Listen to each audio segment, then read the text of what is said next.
G'day, g'day, g'day. Oh, who would have thought that one day, just riding to the post office and back would be your greatest thrill of the day.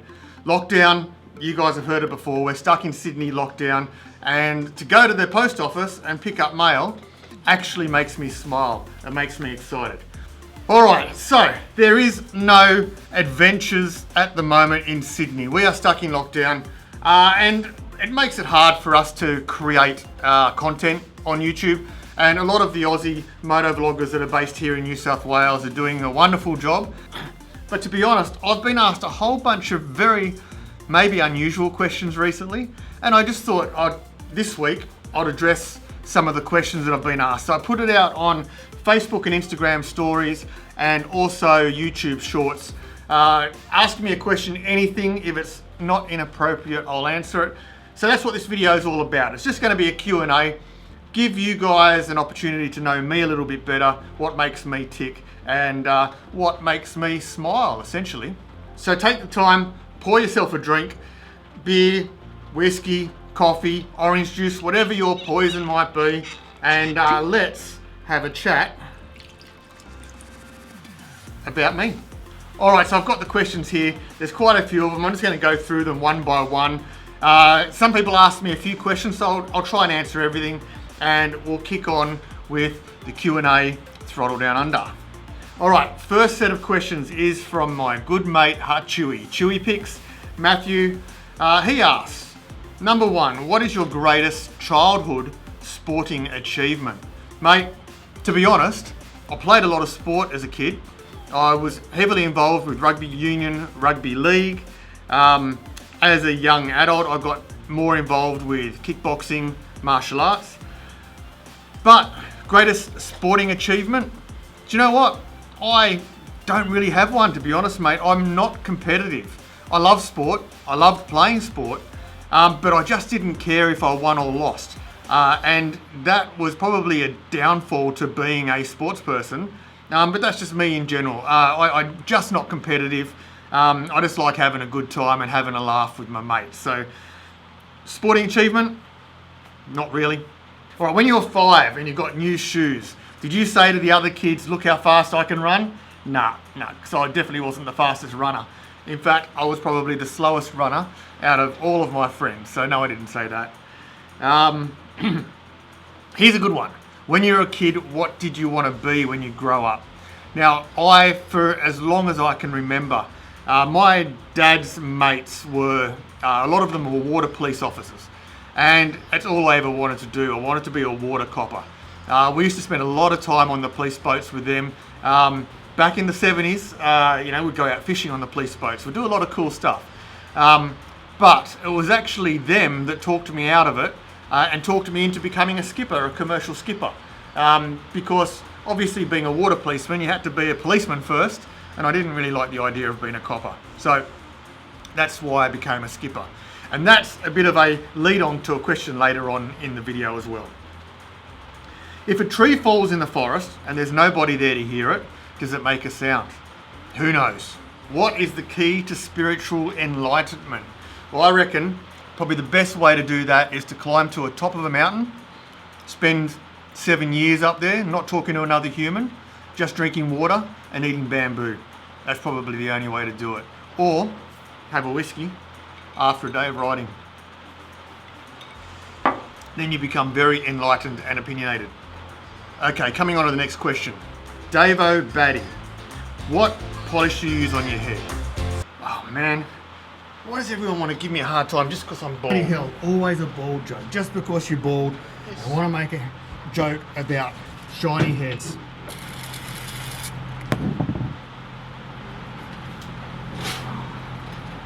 Alright. Just joking, Davo. Mate, if it's a serious question, which I'm pretty sure that it isn't, I use beard oil. I use a nice natural beard oil and I just rub that on my head as well. Keeps me nice and shiny. Alright, moving on. Harley Throttle Juice. Roger and Rochelle, definitely an awesome channel that you need to check out.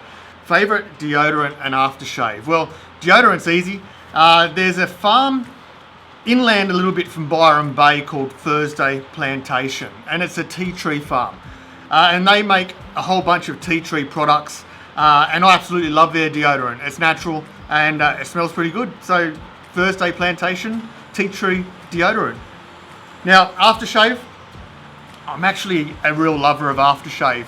When I was a kid, my mum worked in a flavour and fragrance house, which they developed all of the chemical recipes for flavours of foods that we eat, and also fragrances for products, and also colognes and perfumes. Ironically enough, a lot of the best French perfumeries use recipes from Australian companies. So, in answering your question, there is a fragrance called Writer, and I don't know who makes it. It's called Writer. I absolutely love it. It's my current go-to, and it smells good. And Rog, being a heavy metal guy, he's also asked the favourite guitar lick in a song. I don't know if you can hear, but that's raining really heavy on the tin roof, so if it's affecting the audio, I apologise. Hopefully it'll stop soon. My music taste is very eclectic. I love everything from folk to jazz to rock to heavy rock. I'm not much of a metal fan, I must admit. So, two guitar riffs that I really love. Number one is the intro to Your Latest Trick by Dire Straits. There's a bit of saxophone, there's a bit of trumpet, a bit of horn, there's also a bit of guitar in there. One of my favourite songs. The second one is a short song recorded by Nuno Betancourt. Now, he was the guitarist out of Extreme, and the song's called The Flight of the Wounded Bumblebee. And essentially it's a lot of hammer-ons, tapping and pulling, and just a really clever little piece of music. So that would be my second one, Rog. Alright, Big Bert from Tassie. Who is your favourite tall Tasmanian? So those of you who don't know Big Bert, he's about 8 foot tall. He's a giant. But to answer your question, my favourite tall Tasmanian would have to be the Centurion, the Australia's largest tree, over 100 metres tall, and it's just an hour and a half south from Hobart. So any of you tree lovers, head on down to check out the Centurion. But of course, Bert, I love you too, mate. Next set of questions is from Garir Abaza, and he's asked me a bunch of questions in recent times, so I'm glad I can address some of them in this video. So Garir, I hope I've pronounced your name correctly, mate. I apologise if I haven't. What is your favourite bike if you would only have one bike? Well, I've got it. My Street Glide Special is my favourite bike, with a caveat, and that's going to come out in the next questions as well. But yeah, the Street Glide Special has been my dream bike for a long time, and I've got it. Why did I get the Street Glide and not the Road Glide? I chose the Street Glide because it fit better for me. I rode both. I liked the look of the Road Glide better, and that's a controversial statement right there. But I love the look of the Road Glide better. I love the dual headlights. I love the shark look. But I jumped on a Street Glide directly after a Road Glide, and the Street Glide just fit my body. It just felt like the right bike to be riding. All right, the rain's getting heavier. Next question is, which one is better, the Heritage Softtail or the Road King? Now, for those of you who don't know, the Heritage Softtail is basically a mini Road King. They're very similar styled, but the Heritage is on the Softtail platform. The Road King is on the touring platform.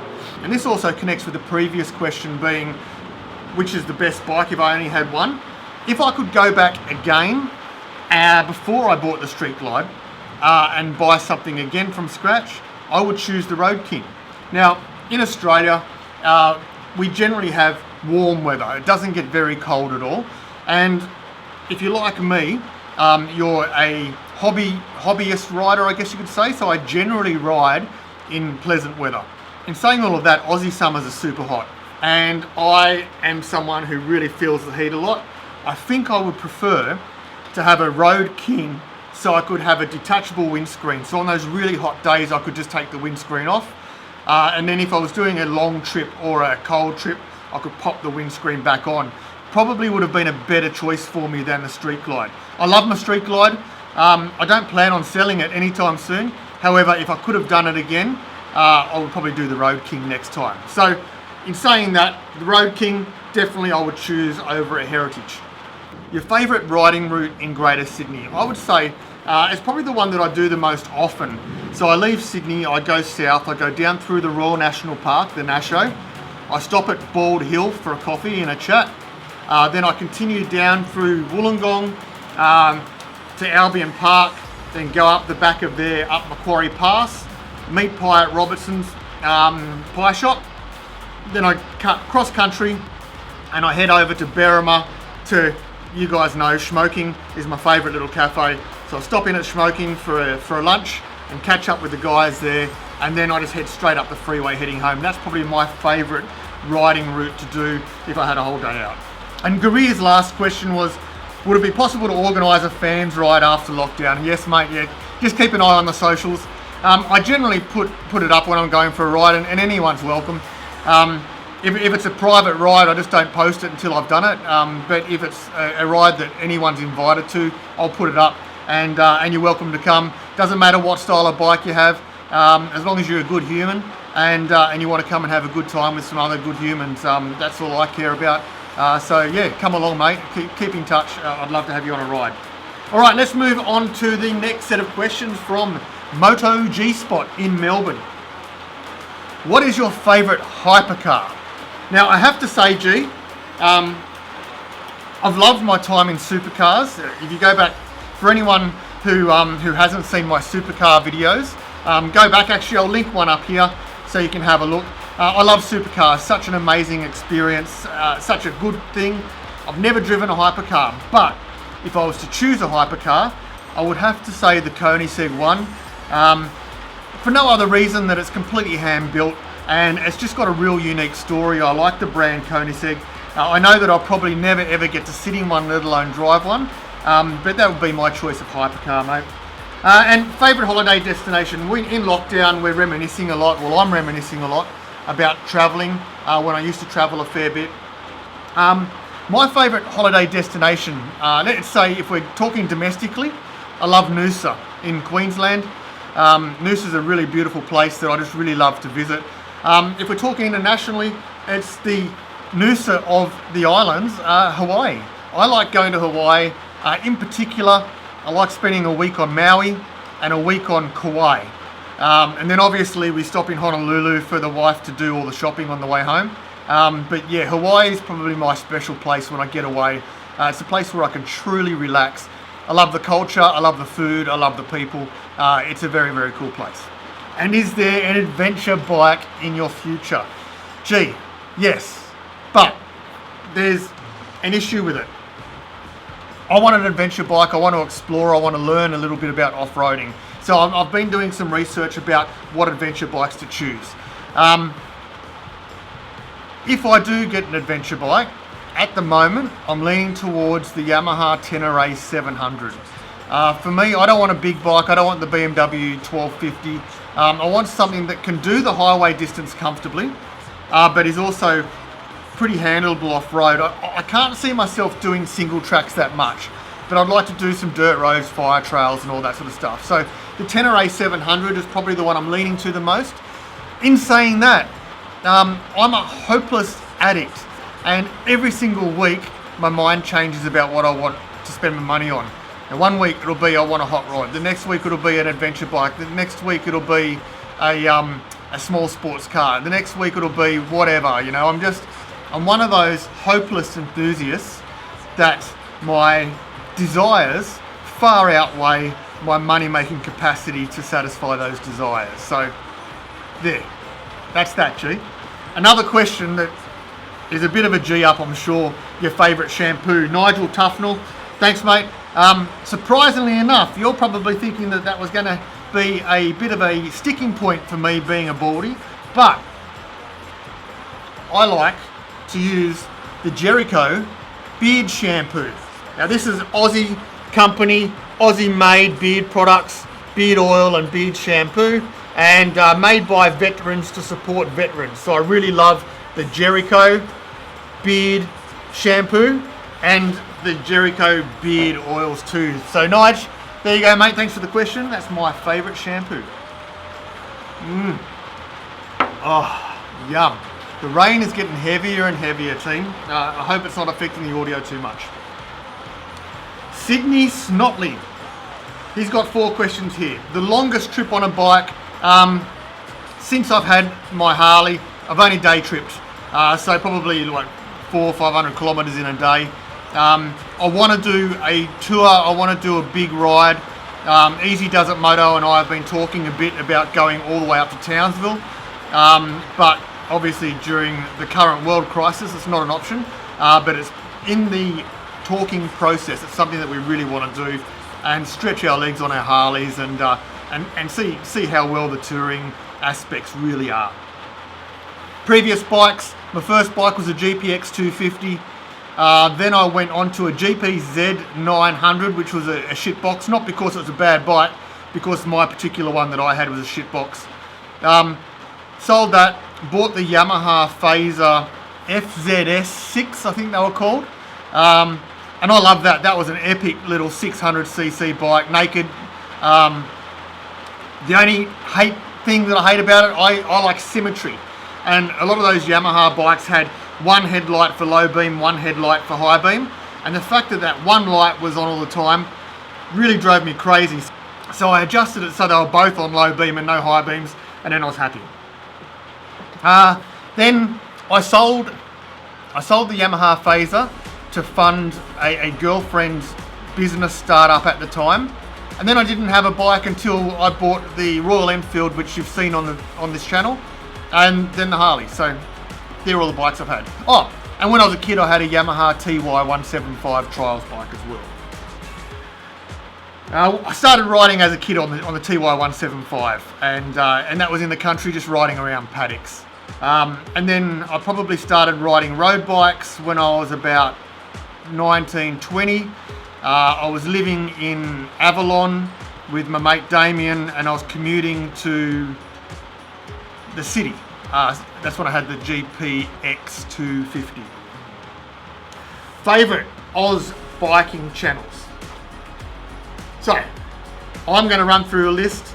I can't be biased and I've got to run through the list so I actually remember them. We've got this awesome little Australian moto vlogging community that we're growing.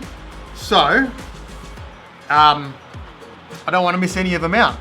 So, we've got Big Bert from Tasmania, Big Rob Moto Vlogs, Bikes, Burgers and Beers, Bulk Bucket, Easy Does It Moto, Frankie Triple Moto, Governor 947, Harley Throttle Juice, Iron Dundee, Chewy Picks, Moto G Spot, Mr. Aussie Adventure, Mr. TPR, Audi 555, Paul Benny, Benno's Shed, Harley Roadshow, Roads of Oz, Smitty, Tropical Rider Oz, Way Pride. Who else have we got? We've got Ice Bike, Biker Man, Paddy Outback, Skid Pig, The Slow Ride, and we've got our near enough cousins from New Zealand, the 2 Kiwi riders. So if I've missed anyone in that group, I'm really sorry. There's a lot of Aussie moto vlogging that's growing a lot here in Australia, and that really excites me.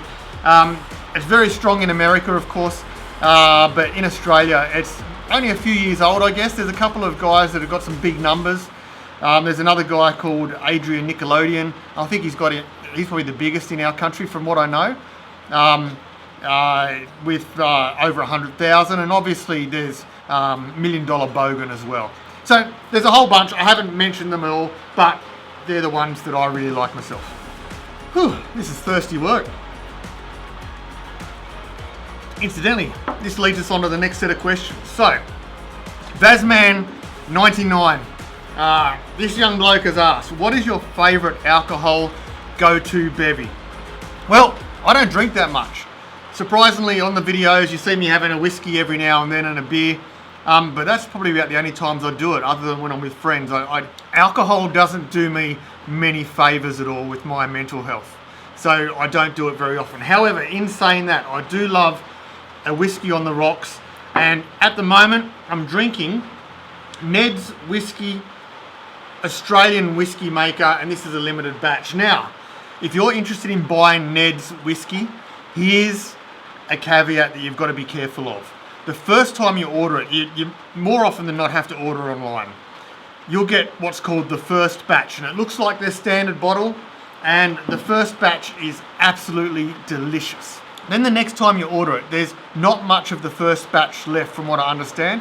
It's the same bottle, but without the little writing that says first batch, and it's a completely different tasting whiskey, and I don't like it. I don't like it at all. It's really peaty, really smoky, and I just don't like it. And to be honest, I felt a little bit disappointed because it was the same bottle, the same branding, and I was singing the praises of Ned so much because they're an Aussie whiskey brand. And anyway, in saying all of that, I don't like their standard bottle of the new one. However, their limited batch is more like the first release one that I bought as well. So if you're interested in buying Ned's, I recommend you dig in a little bit deeper and get some of the limited versions. That's what I really like personally. I don't like their standard one when it's not the first batch. So that's just my experience. I've also discovered recently there's a whole lot of Aussie whiskey makers, and it's my mission in the near future to go out and taste all of these amazing Aussie whiskies and bring them to you. But I recommend Ned's because they're Aussie. I recommend their limited batch whiskies. I don't recommend their standard one, unfortunately, Ned's. Sorry guys, that's just how it is. What tips can you recommend to get through lockdown? There's a saying that I used to use a lot when I owned my gym, and it's control the controllable. There's a lot of anxiety, stress, and fear at the moment created by our media and our governments. And I'm not going into the politics of this statement at all because we all have our beliefs, and I believe everyone has a right to believe what they want. What I am saying is that there's a lot of things in our life that we cannot control, so we need to just not forget about them, but sweep them under the carpet and control the things you can. So for me, having mental health issues myself, I have to not watch the news. I certainly listen to the results every day to see where our numbers are sitting with the COVID in Australia. However, after that, I don't watch the news. I don't let my wife put the news on loud. I try and immerse myself in just happiness rather than looking at all the shit in the world. I don't access my Facebook at all because everyone's opinions, everyone's thoughts, conspiracy theories, all that sort of stuff. It's just a horrible, toxic place at the moment. So I don't access my Facebook. Instagram, I love it for good photos, nice videos, and YouTube, you can pick and choose what you're watching. You don't have to look at all the shit. So my recommendations for getting through lockdown is to do the things that make you happy and block out all the shit and control the controllable. Simple.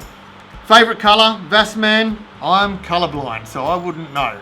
I'm thinking maybe blue or green, but who knows? And would I ever install a subwoofer in the cars? Look, when I was young, now Vassman is a young bloke, guys. Yes, mate, at your age, I would have held on it. I had a 1959 Beetle with a big sub behind the back seat. Loved every bit of that. Would I do it now? No. All modern cars have got amazing sound systems. And And again, I'm middle-aged now. I probably don't pump the music as loud as I used to. I don't have a need for a subwoofer anymore. But I enjoyed them when I was enjoying them. Okay, Harley Roadshow. Paul from Melbourne. How did you end up working on the water, and how long did it take you to get qualified? Well, mate, again, I had a desire when I was a kid to be a water policeman. They talked me out of it. They thought that I might make a good skipper, a commercial skipper instead, because I didn't really want to be a police officer. So, when I left school, my careers advisor told me that I should become a horticulturalist, a gardener. So I went to Manly Council. I got a great apprenticeship with Manly Council in the horticulture department, studying parks management. Hated it. Hated it. I had a passion for gardening. It ruined my passion for gardening. But it was working with the council as well, so you didn't exactly have artistic freedom or anything like that. So, here's how I got into boats. I used to sit in the gardens on Manly Corso. There's a Manly Esplanade. There used to be a whole row of gardens from Manly Wharf around to the old Ocean World Wharf. And I used to sit there weeding gardens and pruning hibiscus. And I used to watch this boat called Benelong come across the heads from Sydney Harbour, drop off their Japanese tourists to Ocean World, which was an aquarium back then. They'd go up there, the crew would have a swim, the crew then would have lunch on deck, get the passengers back on board and sail back off into the distance, back to Sydney. I thought, man, what a job. Here I am, filthy dirty, sitting in a garden, and all these people come in on a nice boat, wearing nice uniforms, they get to have a swim and a feed, and they get to go back to the city. I need to know more. So one day I went down to the crew and I asked them, Shane, if you're watching this, mate, it was you. I asked the deckhands, how do I get a job like this? I really love to do it. Bear in mind, I was bearded, I had filthy clothes on, my Cobra hat, and he looked me up and down and he said, I don't think you're a very good fit. Anyway, he told me the course that I needed to do. I went back to the shed, I got on the phone, no mobile phones back then, this is in the early 90s.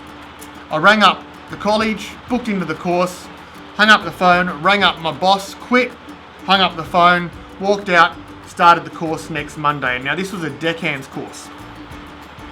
Now, ironically enough, my first ever shift on Sydney Harbour was on the exact boat that I'd watched come in and out of Manly, the Benelong. And so that was a really nice piece of history and a nice transition. How long does it take to become a skipper? Well, just like every qualification now, with private colleges, it's a bit easy to do anything these days. But back then you had to work as a deckhand for about 4 years. I think it was 2,500 hours, seagoing hours, you needed to log to be able to go to college and do your first small skipper's ticket.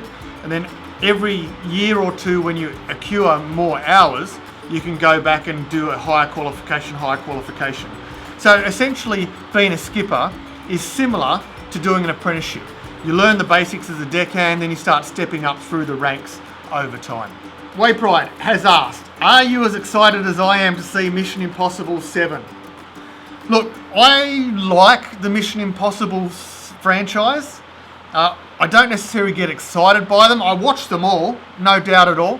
But I wouldn't need to see it at the movies. I'm happy for it to come to a streaming platform, or in the old days, just come to video. But I am pretty excited. It's always good fun. Mission Impossible franchises are always fun.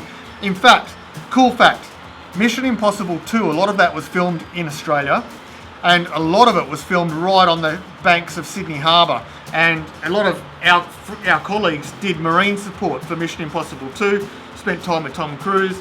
The house that, I forget, was it the bad guy's house? Someone's house that was built right down on the foreshore was built out of cardboard, and it's the one that exploded in the show. It was built of Bradley's head. But yeah, Mission Impossible, I'll watch it. I won't get excited by it. And have I ever done the Harbour Bridge climb? No, I haven't. Obviously, it's a pretty exciting thing to be able to climb the bridge.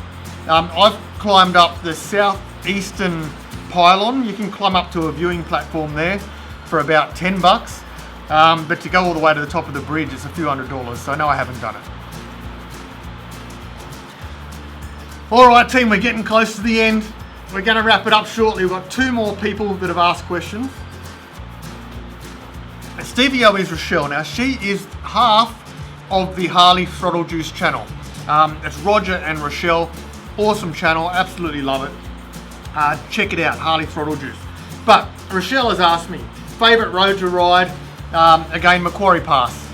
It's only an 8-kilometre stretch of road, but it's an epic road to ride, especially on a Harley throwing around. Macquarie Pass, definitely my favourite piece of road. Favourite breakfast? Now, you guys know that I like to ride to breakfast locations. I can't go past if there's a big breakfast on the menu, which for those of you who might not be in Australia, our big breakfast is sausages, eggs, bacon, hash browns, tomato, mushrooms, toast. That's everything. So, if it's a good big breakfast, I like it. I'm also a Benedict fan. I love a salmon, eggs, Benedict. I'm getting hungry just thinking about it. Soon, hopefully we'll get on a ride and I'll be able to have a Benedict somewhere. And Rochelle's third question is the most challenging stalker fan you've had to deal with. Well, Rochelle, just joking. I've been lucky. I've had some really shit comments sent to me by people. Being a YouTuber, you certainly expose yourself to the best and the worst of people in the world. So yeah, I've had some really shit comments. However, I haven't really had to deal with it much. I've just blocked. I guess luckily they haven't been Aussies, so they can't come and find me somewhere. But that's probably it. All right, coming down to the last questions. Bradley, my mate Bradley, he has asked, what's your dream car?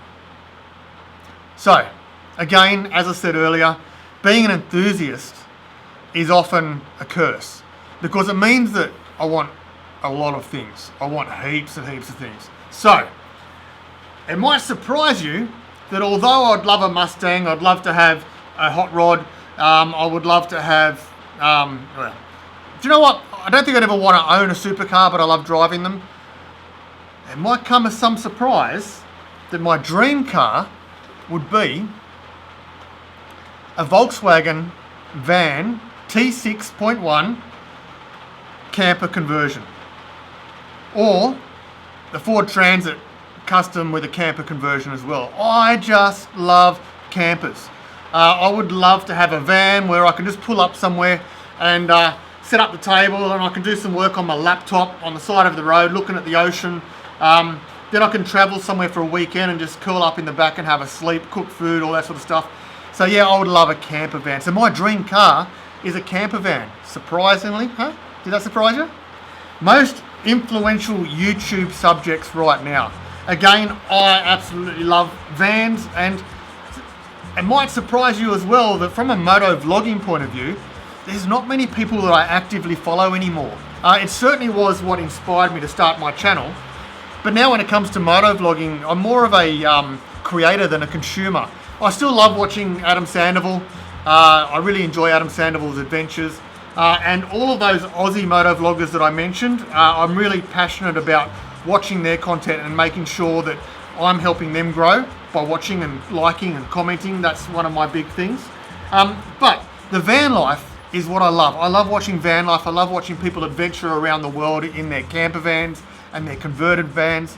But one guy I really love, and he's such a unique fella, is named Foresty Forest. And he's a little Canadian guy, and he's got an old van that he's converted, but in his videos, they come out every week, but in his videos, he cooks beautiful food in his van with a slow cooker and an air fryer. Then while it's cooking, he'll go and climb some crazy mountain and offer some amazing drone footage that you know, your eyes would never see. And then he comes back to the van and has a beer and eats the food that's been cooking in the van all day. Absolutely love it. Fascinating guy. Very unique. Then the other one, coming back to Australia, is one called Scotty's Gone Walkabout. Now Scotty is a Sydney fella that literally goes out into the bushwalks, sets up camp, lights a fire, again cooks food. I love food. And he just shows Australian bush in the best possible way, but I feel when I'm watching Scotty's Gone Walkabouts videos, I'm just like teleported into that bushland with him. and it gets me out of the shit that's going on here in Sydney. So yeah, Scotty's Gone Walkabouts. Now, all of those channels I'm going to link below. Number one, I highly recommend you check out all of the Aussie Moto vloggers because they're all bloody legends. Secondly, please check out Scotty's Gone Walkabout. Now that might be a bit slow for some people, but I absolutely love it. I really, really dig it heaps. And Foresty Forest, again, not everyone's cup of tea. I love it. Very, very cool stuff. All right, so I think that I've covered absolutely everything. And for anyone who's still here, that's been listening to me talk about me, thank you. Anyway, guys, thank you so much for watching. If you've gotten all the way to the end, you're a bloody miracle worker, I can tell you that. I am going to sit outside watching the rain in the dark, finish off my whiskey, and then I'll edit this video and put it up for you guys. So cheers, guys. Thanks for your support. Thanks for your questions. I really appreciate it. I hope you enjoyed the video. And until the next one, throttle on, stay safe. See you later.